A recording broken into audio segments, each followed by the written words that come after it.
Aluxer, have you ever in your life, in this year, or even in this week, felt truly balanced? Have you ever felt like you did everything you wanted to do, hit your goals, were present with people in your life, and nailed your work? It's a great feeling, but it usually only lasts for like a single day. There are just too many things that we need to focus on to achieve true balance. In the popular coaching tool, The Wheel of Life, there are 8 aspects of life that people look to find what they need to work on. Career, finance, health, family and friends, romance and partnership, personal growth, fun and recreation, and physical environment.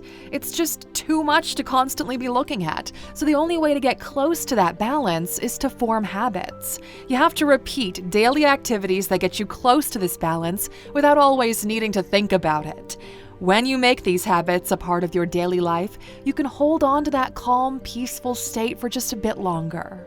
Because hey, even when something throws you off, you've got the tools to get the things back on track the very next day. So here are 15 practical habits that will help you to balance your life better. Let's go. First up, write any ideas and persistent thoughts down. All of those ideas and thoughts that keep coming up, put them into your phone notes app or go old school and keep a pocket notebook and pen with you. Now, there are a few reasons for this. Firstly, when we write things down, they take up less space in our head, freeing up your cognitive bandwidth for other important things. Secondly, you won't forget them. It's so frustrating having a great idea or a thought about something important you need to do, repeating this to yourself so you don't forget it, and then forgetting it a few minutes later. It adds to stress that you don't need, so get into the habit of noting everything down, no matter how mundane it might seem. Just call them your daily thoughts. Don't write a novel about it. Whatever it is that pops into your head, add it in there. Spend 5 minutes planning your week. Not 10 minutes, not half an hour, just 5 minutes. You only need to plan the most important things. The longer you spend on it, the more unnecessary tasks you'll write down. And then, planning your week becomes a chore instead of something you do to lighten the load. All you need to do is to write down the day of the week and 3 to 5 important things you should remember for that day. A friend's birthday, a dinner with your parents, a work presentation. Keep this as light as possible so you don't overwhelm yourself with everything you need to do. Check your list the night before so that whatever you need to do is in your head when you wake up in the morning and you don't have that nagging feeling of forgetting something. Spending more as the month goes on. Now, before you brush this off as unhinged, hear us out.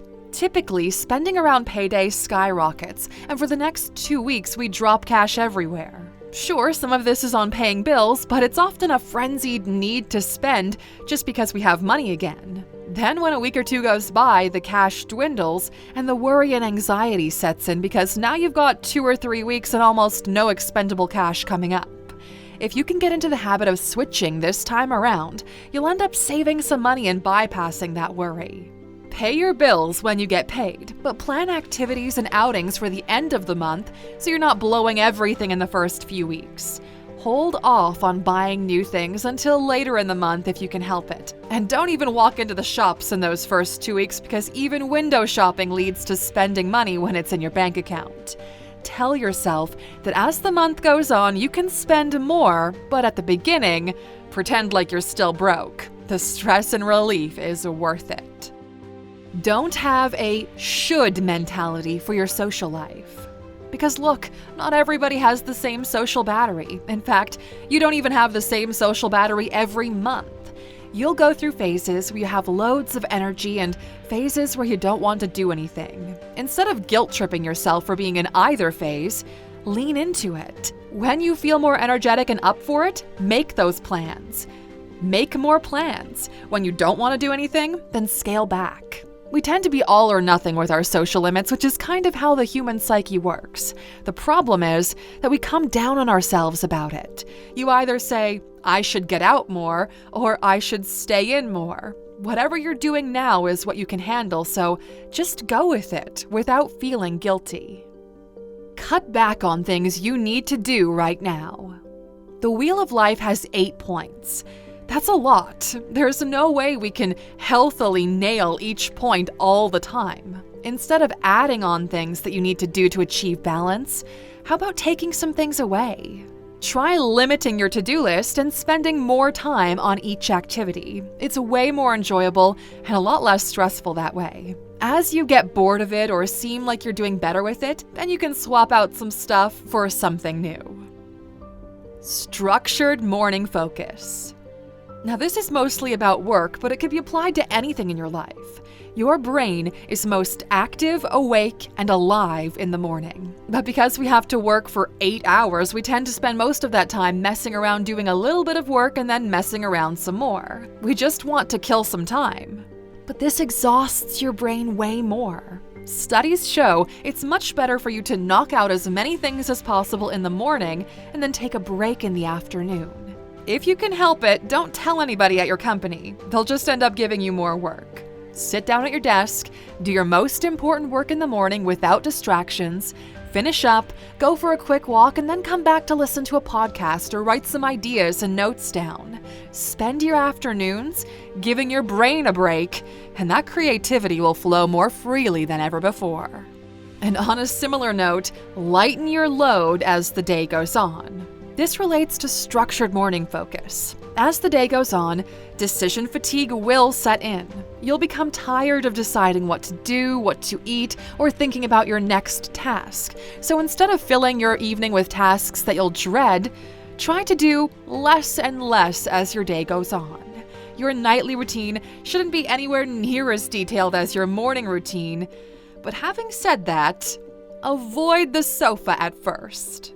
Because the usual routine is to walk in the door, throw down your bags, and crash on the couch, right? But from there, it's really hard to get up and do anything, so don't sit on the sofa, don't even look at it, okay? Your break will feel so much better an hour from now after you've done a little bit of cleaning up, prepared for your next day, and started on dinner. You'll get your proper rest. The moment you hit your couch, you're telling your brain you're not doing anything else for the rest of the evening, and your brain is going to listen to you. Do a 10-minute evening stretch. Oh man, a 10-minute evening stretch is so much more valuable than you could ever imagine. It's on par with the benefits of daily meditation, a cold dip, or a morning yoga class. And you can do it while you're watching your favorite show. You see, as your day goes on, all the stress and fatigue gets stored in your body. Meditation, journaling, and exercise can help you to release this, but the fastest, most effective way to do it is to stretch it out. All the tension in your muscles subsides and it helps your blood to flow better, which also helps you to sleep and think better. Even if you don't have time for a workout on that day, a 10-minute evening stretch will still be a game changer. Preparing for the next day the night before. This one's mentioned in many of the habit-building advice pieces, and it'll stand the test of time forever. Even if you only do one thing the night before that you usually do in the morning, you'll be saving yourself a vast amount of time. You're slower in the morning, you're more prone to forgetting things since you're still waking up, and you're already thinking about your day ahead. The night before, though, you're a bit on autopilot, so packing your bag, packing your lunch, your clothes for the next day basically just needs you to go through the motions. You don't need to do everything if that's too much for you, but just doing a little bit is setting yourself up for success. Have at least one weekly, very early morning. The 4:30 a.m. mornings don't work for everybody. Often it's just not sustainable and it's better to get your sleep than it is to wake up super early, but your brain does love the peace of an early morning. It craves it. If you can set aside a time for a really early morning just once a week, you'll be setting yourself up for success. In an ideal world, you'll be able to take an early morning walk and clear your head, think a lot, or think about nothing at all. Just breathe in the early morning air, and waking up before the rest of the world can help you with a sense of peace and achievement that's enough motivation to carry you for the rest of the week. It doesn't have to be every day, and if you can't do it every week, try every 2 weeks. But add in a super early morning into your routine, and you'll notice the benefits. Honestly, the very next day. Create hourly blocks for responding to messages. Some people are great at responding to messages immediately, and Many are not. They end up piling up and then adding mental strain because you know you have to respond, you don't have the time or energy to respond properly, and then you feel guilty. Studies have shown it's much better for us to give a succinct response for everyone at certain times of the day, in the afternoon or evening, rather than multiple responses all throughout the day. If the other person keeps messaging, ignore them. If it's urgent, call. Constantly responding to messages is the most exhausting, pointless thing, and it's a bad habit. Have one exciting thing for yourself every day. Your days are more memorable when you do something that excites you, something you love. But if you do it every day, it kind of loses its appeal, right? So space your excitement out. On some days, you can get your favorite takeout. On other days, you watch your favorite guilty pleasure TV show. Some days you cook your favorite meal, other days you go to your favorite place right after work. Think of 14 things that you love doing, things that make you feel fulfilled and happy after you do them. Then, create theme days where you get to do one of these 14 things over the next 2 weeks. Sushi Sundays, Music Mondays, whatever you like. But make sure you get to do at least one of them every day. Rest as soon as you feel sick or tired. This idea that we have to push through everything is insane. We just end up getting more sick, taking more time off work, and just doing life at a mediocre level. Put aside your pride and chill out as soon as you start feeling run down. You'll recover much faster, and your routine won't be thrown off quite as much.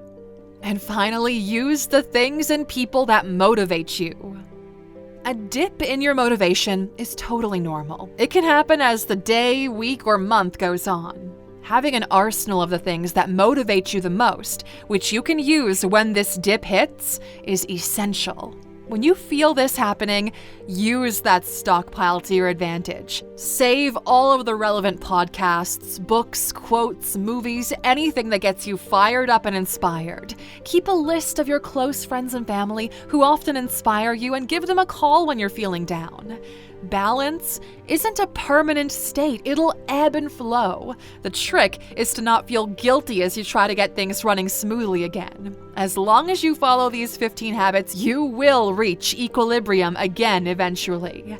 Good luck, my friend. We'll see you back here next time. Take care.